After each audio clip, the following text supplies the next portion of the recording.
What's up, guys? Welcome back to the channel. Welcome back to the driveway. It's Sunday and we're discussing tooling for the service trucks. So this video I wanted to basically make for guys who are new to the trade. It might help some veteran guys out, but most of the veteran guys are going to have the tooling that I'm probably going to bring up. But this kit right here of tools that I've kind of brought together, I think assembled, most guys need this to do it every day of the week working on heavy equipment. So let's go ahead and take a look, and we'll start with our, let's say, top 10. So we'll start from 10, work our way on up. All right, let's start it off with the most obvious stuff we're gonna need in a day-to-day basis. Sockets, and a lot of them. Anything from your 1/4 inch, your 3/8, your 1/2 inch, 3/4, and 1 inch stuff. Every day you're gonna use these without a doubt. I mean, Allen heads, inverted Torex, I mean, you name it, this is what you're going to use in a day-to-day. And I mean, this right here is a small sampling of what's needed and what I have on my service truck to get the job done. So let's go ahead and take a look at number 9. All right, so if you guys didn't call this, all right, so you got sockets for number 10. Well, ratchets will be definitely needed for number 9. And this is kind of just a small array. So you got your 3/4, you got your 1/2 inch, miscellaneous 3/8, and then of course 1/4 inch.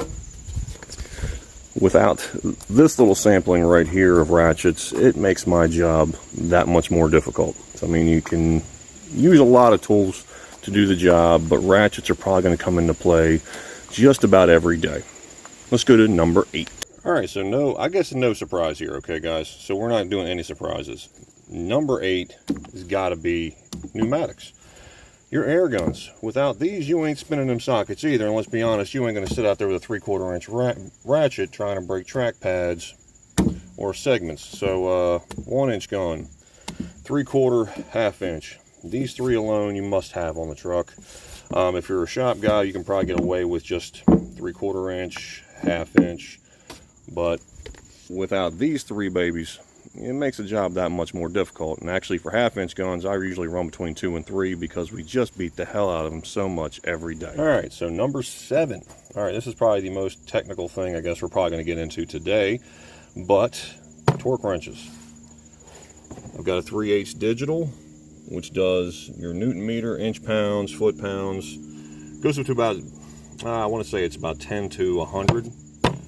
Then you've got your regular click type cat torque wrench, kind of the same concept there, except I don't really like the feel of a click type on smaller fasteners. Then you've got your 3/8, there you go, 40 to 250, and another click type there as well. I do have a 3/4, but to be honest with you, it's not worth the hassle me pulling it out right now.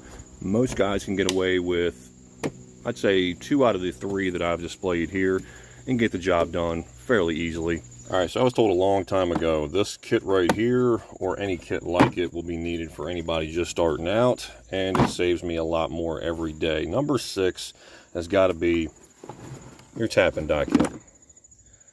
This guy right here, let me tell you, it's a godsend some days, and you know, fearful for most men to break this kit out, but for the most part, it is a need. This gear wrench set actually is really nice though. There's a lot of kits on the market. I would highly recommend this one. Check it out on Amazon, guys. But like I was saying, that kit right there alone will save you time. And you don't have to really go out searching for a lot of the miscellaneous sizes, metric or standard. Sometimes some basic kits you get will not have everything you need. This kit right here will do about 95%. And I honestly can say that. Doesn't matter what old machine I'm working on, more than likely I've got a tap or a die for it. So let's go on to number 5. All right, so number 5, hammers. You pretty much can't go through a day or at least a week without breaking out a hammer. Whether you're driving pins or just needing to bend stuff out. These are some nice high quality dead blows from Cat. Part numbers are right up top there if you guys need one. Most Cat dealers are really enforcing anything above 4.5 pounds, you start out with a dead blow. By that I mean any sort of hammering that you need to do, metal to metal contact, anything above 4.5 pounds, you need to start out with a dead blow and then work your way to the old inevitable big girl. All right, so number 4, this kit right here probably needs to be ranked higher, but I'm going to go ahead and throw it in now. So basically a good multimeter and an amp clamp an electrical kit more than anything else. There's your cat part number right there.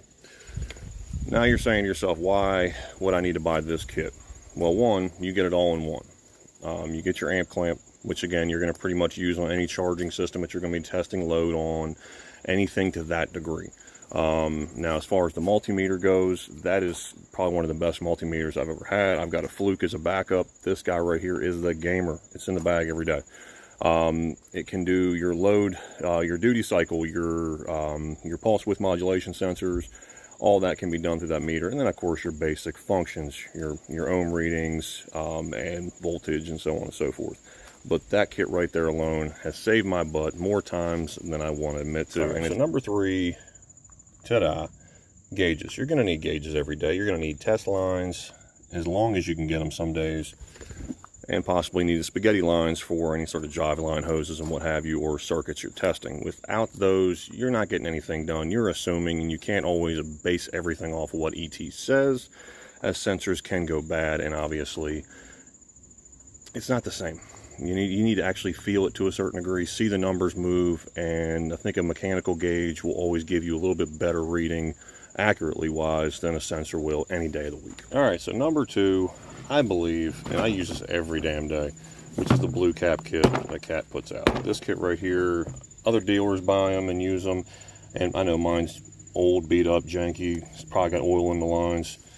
Contamination control, I'm trying, okay? I'm trying. But yet, at the end of the day, this kit right here is everything you need. They, for the most part, will fit on most of your fittings on cylinders, hoses, whatever you need. This guy right here, number 2, probably needs to be ranked higher, but I think this guy right here, I think it's worth it.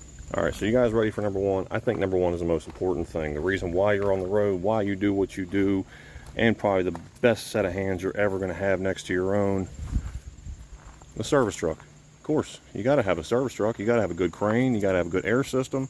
Without this guy right here, how am I going to get work done? I can't get to the job site. I can't lift anything because I'm a weak person. But all honesty though, the service truck is going to be needed every day of the week, without a doubt. So that's your number 1, guys.